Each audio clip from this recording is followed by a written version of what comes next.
Answer तो नहीं देखा ना। चलिए क्वेश्चन है बच्चों की इतनी ज्यादा बढ़िया बेहतरीन प्रैक्टिस करेंगे, आंसर करने के लिए तैयार रहिएगा। ठीक है, आंसर करने के लिए तैयार रहिएगा।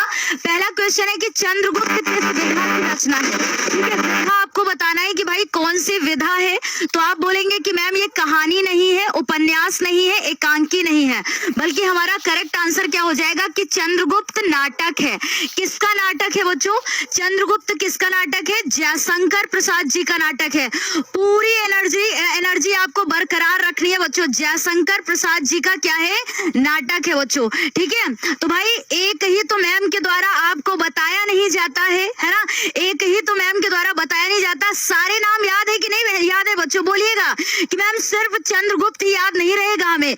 जयशंकर प्रसाद जी के अगर सभी नाटक की बात करें तो चंद्रगुप्त, स्कंदगुप्त, आजाद शत्रु, ध्रुव स्वामिनी, जन्मेजय का नाग यज्ञ, एक घूंट, ये सभी क्या है बच्चों? नाटक हैं। किसके नाटक है बच्चों? जयशंकर प्रसाद जी के नाटक है। कोई भी दिक्कत तो नहीं ना? बताएं एक बार आप सभी। Very good. और क्लास को एक बार शेयर कर दीजिएगा। बच्चों को लगेगा कि आज हम लोगों ने महामैराथन करी तो भाई 6 बजे क्लास नहीं करेंगे, ऐसा नहीं है बच्चों। ठीक है, ऐसा नहीं है। हाँ, ये है कि महामैराथन वाली जैसी क्लास आज अभी शाम को नहीं करेंगे, लेकिन हाँ क्लास तो जरूर करेंगे। ठीक है, क्लास तो जरूर करेंगे। तो सही जवाब हो जाएगा जयशंकर प्रसाद जी का क्या है? नाटक है। और इसके साथ में सारे याद रखना, चंद्रगुप्त, स्कंदगुप्त, आजाद शत्रु, जन्मेजय का नाग यज्ञ, ध्रुव स्वामिनी, एक घूंट, सारे नाटक है बच्चों। ठीक है, सारे नाटक है। फिर उसके बाद एक क्वेश्चन आता है कि रामचरितमानस के रचनाकार हैं। तो पेपर में आ सकता है बच्चों कि रामचरितमानस के रचनाकार है। फटाफट से आपको पोल पर आंसर करना है बच्चों। ठीक है ना, पोल पर आंसर करना है, बहुत अच्छा आंसर करना है। तो रामचरितमानस के रचनाकार आपको बताना है। देखिए, जय श्री राम। कबीर दास नहीं होगा, सूरदास भी नहीं होगा, और गोस्वामी तुलसीदास हो जाएगा करेक्ट आंसर।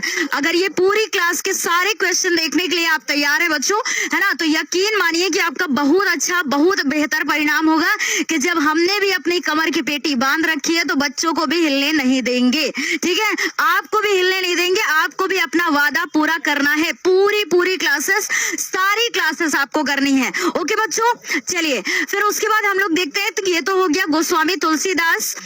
और हाँ, गोस्वामी तुलसीदास की बच्चों जानकी मंगल याद रखना, पेपर में आ सकती है। दोहावली याद रखना, पेपर में ये भी पूछी जा सकती है। गीतावली, पार्वती मंगल, तो पार्वती मंगल, जानकी मंगल, कवितावली, दोहावली, गीतावली, है ना, ये सारी रचनाएं किसकी है भाई?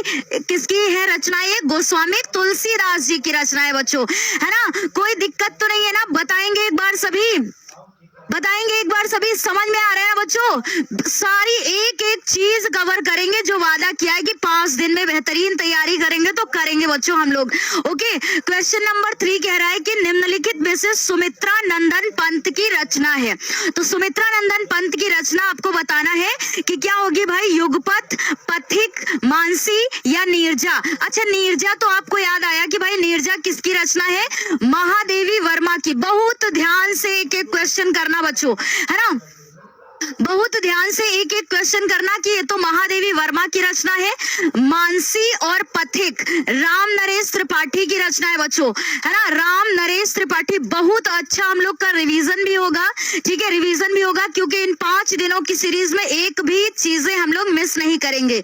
एक भी चीजें मिस नहीं करेंगे। जो पूरे साल भर हम लोगों ने पढ़ा है वो हम लोग ये 5 दिन में तैयारी करेंगे। ठीक है ना, पूरे 5 दिन में सारी चीजें रिवाइज करेंगे, बेहतरीन तरीके से करेंगे। ठीक है, क्योंकि मैम ये सिर्फ हमारी 5 दिन की मेहनत थोड़ी ना, बहुत सारे ऐसे बच्चे पूरे साल पढ़ाई करते हैं, पूरी लगन के साथ पढ़ाई करते हैं। ठीक है, तो भाई नीरजा महादेवी वर्मा की रचना है, मानसी और पथिक राम नरेश त्रिपाठी की रचना है। तो भाई हमारा करेक्ट आंसर क्या हो जाएगा कि सुमित्रा नंदन पंत की रचना पूछा है तो युगपथ हो जाएगा। ठीक है, युगपथ हो जाएगा इनकी रचना। क्यों? युगपथ, युगवाणी, है ना, युगवाणी, युगांत भी इन्हीं की रचना है बच्चों, युगांत, है ना। इस तरीके से याद रखेंगे। पल्लव, चिदम्बरा लोकायतन, ये सारी रचनाएं तो लिख नहीं रहे हैं, हम बोल रहे हैं, उसको आप नोट करेंगे क्या कि मैम देखिए पथिक और मानसी ये रचना ऐसी है जो पूछी जाती है पेपर में, तो राम नरेश त्रिपाठी याद रखेंगे, नीरजा महादेवी वर्मा याद रखेंगे। युगपथ की बात करें तो ये सुमित्रा नंदन पंत की रचना है, तो भाई कौन कौन सी रचनाएं याद रखनी है हमारे बच्चों को? युगांत, युगवाणी, युगपथ, चिदम्बरा, लोकायतन, पल्लव, ग्राम्या, ये सारी रचनाएं किसकी है बच्चों? सुमित्रा नंदन पंत की रचनाएं है, ठीक है ना? ओके चलिए आगे चलते हैं बच्चों। हाँ तो ये सारी याद रखना, युगवाणी होगा, ठीक है, युगवाणी, पल्लव, चिदम्बरा, लोकायतन आदि इनकी रचनाएं हैं। अगला क्वेश्चन है कि संयोगिता स्वयंवर कृति है, ठीक है, या फिर इस तरीके से आ सकता है हमारे पेपर में क्वेश्चन कि संयोगिता स्वयंवर किसकी रचना है। बड़ा इंपॉर्टेंट है बच्चों, परीक्षा गुरु आपने पढ़ रखा है ना, परीक्षा गुरु पढ़ा है भाई। परीक्षा गुरु किसकी रचना है अगर पेपर में आ जाए तो मैम परीक्षा गुरु तो ये उपन्यास है, हिंदी का प्रथम उपन्यास है परीक्षा गुरु, जो कि किसके द्वारा लिखा गया है? लाला श्री निवास दास जी के द्वारा। आप ही ने तो कितने बार बताया है कि लाला जी ने केला खाया, केला खा के परीक्षा देने चले गए, वापस आए, बोले कि उपन्यास बड़ा कठिन था, तो ये तो होगा ही होगा, लेकिन पूछे कि संयोगिता स्वयंवर किसकी रचना है, तो ये भी श्रीनिवास दास की है, यानी लाला श्रीनिवास दास की ही रचना है बच्चों, ठीक है, लाला श्रीनिवास दास। इनका ऐसे नहीं लिखा है पूरा नाम, तो ऐसे याद रखना, लाला श्री निवास दास, ठीक है, इन्हीं की रचना है बच्चों, लाला श्री निवास दास, ऐसे ही लिख के आएगा। तो चाहे संयोगिता स्वयंवर हो और चाहे बच्चों परीक्षा गुरु हो, ठीक है, ये हमें जय श्री पेपर में राम। आने के पूरे चांस बनते हैं बच्चों कि आएगा तो जरूर। ओके फिर आगे चलते हैं। 252 वैष्णव की वार्ता किसके द्वारा, ये रचना किसके द्वारा लिखी गई है बच्चों? 252 वैष्णव की वार्ता, क्योंकि इन अंतिम दिनों में, इन अंतिम बच्चे 4 दिनों में, आज का दिन गया मैम, 5 दिन नहीं रहे, अब 4 दिन गोस्वामी विट्ठलनाथ नहीं होगा। करेक्ट आंसर क्या हो जाएगा कि 252 वैष्णव की वार्ता किसकी रचना है बच्चों? गोकुलनाथ जी की है। क्या सारे बच्चे गोकुलनाथ आंसर कर रहे हैं? वेरी गुड बच्चों, बहुत अच्छा, 47% बच्चों का करेक्ट आंसर है कि गोकुलनाथ हो जाएगा, है ना, 47% बच्चों का बिल्कुल करेक्ट आंसर है बच्चों, बहुत अच्छा लग रहा है। सच में यही मेहनत रही ना आपकी, अगर यही मेहनत रही आपकी तो एक दिन रंग जरूर लाएगी। और आज जैसा सुबह की क्लास में आपका उत्साह देखने को मिला बच्चों, अगर ऐसा ही उत्साह रहेगा ना तो इन 4-5 दिनों में हमारा उत्साह तो बिल्कुल कम नहीं होगा बच्चों ना। तो भाई हमारा उत्साह भी आप ही के हाथ में, अगर आपका उत्साह रहा तो हमारा उत्साह बराबर बना रहेगा बच्चों। चले आगे चले, अगला क्वेश्चन देखते हैं कि मैम अगर हमारे पेपर में आ गया कि द्विवेदी युग का प्रवर्तक किसे माना जाता है, द्विवेदी युग का प्रवर्तक किसे माना जाता है बच्चों? तो आचार्य महावीर प्रसाद द्विवेदी जी को, प्रताप नारायण मिश्र को, जयशंकर प्रसाद जी को, या श्रीनिवास दास? फटाफट से बताएंगे आंसर, पोल पर आंसर करेंगे बच्चों। इससे क्या होती है कि हमारी प्रैक्टिस और भी ज्यादा बेहतरीन होती है, ठीक है। तो द्विवेदी युग का प्रवर्तक किसे माना जाता है भाई?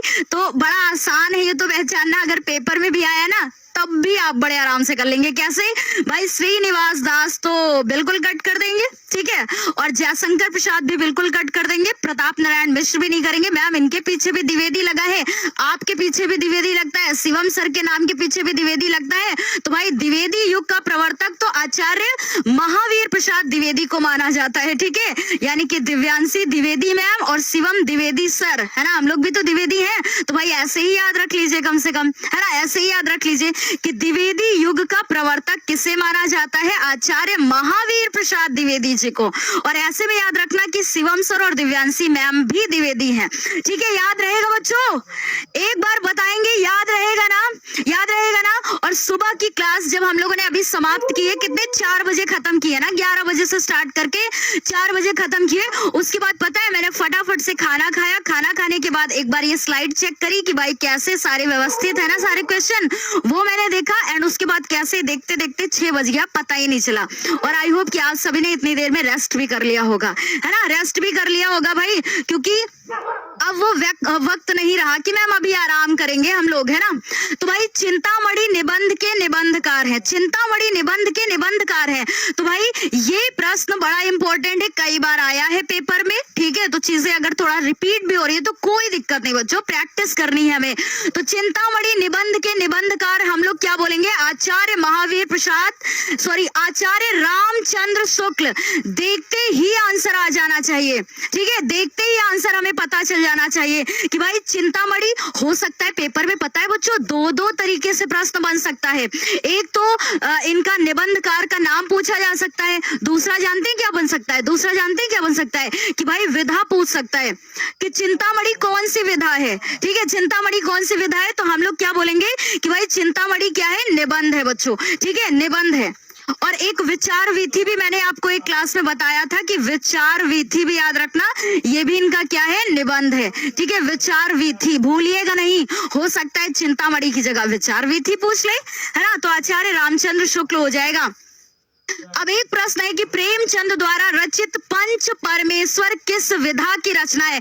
बहुत ही अच्छा क्वेश्चन है बच्चों, ये सारे ऐसे क्वेश्चन आपको कंठस्थ हो जाएंगे हमारे द्वारा, ऐसे तैयार हो जाएंगे ये प्रश्न कि पेपर में अगर आ जाएगा ना तो आपको तुरंत आंसर आएगा इसका कि भाई पंच परमेश्वर कौन सी विधा है। मैम इतने दिनों से आप पढ़ाती आ रही हैं और अंत समय में भी हमें यही याद रखना है कि अगर हम लोग कफन की बात करें, ठीक है, कफन की बात करें, पूस की रात, है ना, पूस की रात अगर इसकी बात करें, या फिर बच्चों पंच परमेश्वर, है ना, या फिर बच्चों पंच परमेश्वर, नोट करते रहिएगा कहीं पर, ठीक है, और बेहतरीन तैयारी करिएगा। और इसको पता है अगर आप सोने से पहले भी रिवीजन करना चाहें तब भी कर लीजिएगा, कोई दिक्कत नहीं है। तो कफन, पूस की रात, पंच परमेश्वर, ये सारी जो है क्या है बच्चों, कहानी है, ठीक है, ये कहानी है। और किसकी कहानी है मैम, किसकी कहानी है, मुंशी प्रेमचंद जी की कहानी है। यहां लिख दो इनका नाम, यहां लिख दो भैया, देखिए बताइएगा, मुंशी प्रेमचंद, ओके, मुंशी प्रेमचंद जी की ये क्या है भैया, कहानी है। और याद रखना मैम, यहाँ तो सिर्फ पूछा गया कि प्रेमचंद द्वारा रचित पंच परमेश्वर किस विधा की रचना है, ठीक है, तो विधा पूछा है तो याद रखेंगे कहानी। और हो सकता है हमारे पेपर में पंच परमेश्वर के अलावा जो है कहानी, ये कफन, या फिर बच्चों कफन के अलावा जो है पूस की रात भी पूछ सकता है, ठीक है ना। तो कोई भी आ जाए तो हम लोग सभी के लिए तैयार है। तो नाटक, उपन्यास, एकांकी नहीं होगा। फिर उसके बाद है कि प्रेम सागर किसकी रचना है, ये तो याद रहेगा, ये तो याद रहेगा बच्चों ना कि प्रेम सागर किसकी रचना है, बताएंगे सदल मिश्र की, लल्लू लाल की, मथुरानाथ शुक्ल की, या सदा सुखलाल की, बताएंगे भाई किसकी रचना है, ये किसकी रचना है, प्रेम सागर, है ना। प्रेम में पढ़ करके कौन लल्लू बन गए थे, है ना, प्रेम में पढ़ करके लल्लू ही बनेंगे आप सभी, है ना। तो ऐसे याद रखना बच्चों, मैंने इसके पहले भी ऐसे ही कुछ आई थिंक ट्रिक बताया था, है ना, आप ही को बोल रहे हैं। चले, तो प्रेम सागर किसकी रचना है ना, तो प्रेम सागर किसकी रचना है भाई, तो भाई लल्लू लाल की है। अगर आप भी अभी इस वक्त पढ़ाई को छोड़ के प्रेम के चक्कर में पढ़ेंगे तो फिर लल्लू ही बनेंगे आगे चल के, ठीक है। तो भाई लल्लू लाल की रचना है तो प्रेम सागर याद रखेंगे। पेपर में अगर आ गया कि ये किसकी रचना है तो आप बोलेंगे लल्लू लाल की रचना है, याद रहेगा बच्चों, भूलेंगे तो नहीं। अभी बहुत सारी ऐसी रचनाएं देखेंगे जिनमें ट्रिक भी देखेंगे हम लोग, है ना, ट्रिक भी देखेंगे कि कैसे हम लोग को याद रखना है। और ये सारी रचनाएं अगर एक बार आपने इनकी प्रैक्टिस कर ली, क्योंकि अब ये जो हम लोग क्वेश्चन कर रहे हैं ये हम लोग को दोबारा क्लास में नहीं मिलेंगे, सो एक बार याद रखना कि इन 5 दिनों में 5 तरीके से, यानी अलग अलग तरीके से हम लोग तैयारी करेंगे बच्चों, याद रहेगा ना। हाँ, ये वाला तो मैम कभी नहीं भूलेंगे, कदापि नहीं, ठीक है, कदापि नहीं भूलेंगे मैम।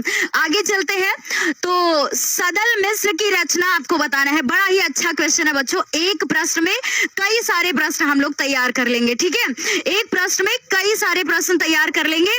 तो सदल मिश्र की रचना आपको बताना है, रानी केतकी की कहानी, नासिकेतोपाख्यान, सुख सागर, या इनमें से कोई नहीं। तो हमारा सही जवाब क्या होगा बच्चों कि भाई सदल मिश्र की रचना बताना है। और सदल मिश्र की रचना आ जाए ना तो हमारे बच्चे सबसे पहले बोलेंगे कि मैम सुख सागर तो सदा सुख लाल की है। किसकी है भाई, सदा सदा सुख लाल, इनका नाम याद रखना, रिलेट करके चलते चलना। और अगर आपको हमसे भी बेहतरीन कोई ट्रिक आए ना, तुरंत एक ट्रिक बताइएगा, है ना, कि मैम ऐसे इसको याद रखा जा सकता है। तो आपकी कमेंट का दूसरे बच्चे भी हो सकता है देखिए, तो उनको ट्रिक से ही याद रहे। ओके, तो भाई सदा, ये क्या है, सुख सागर, किसकी रचना है, सदा सुख लाल की रचना है। ठीक है, सदा सुखलाल की रचना है, सदा सुखलाल की रचना है।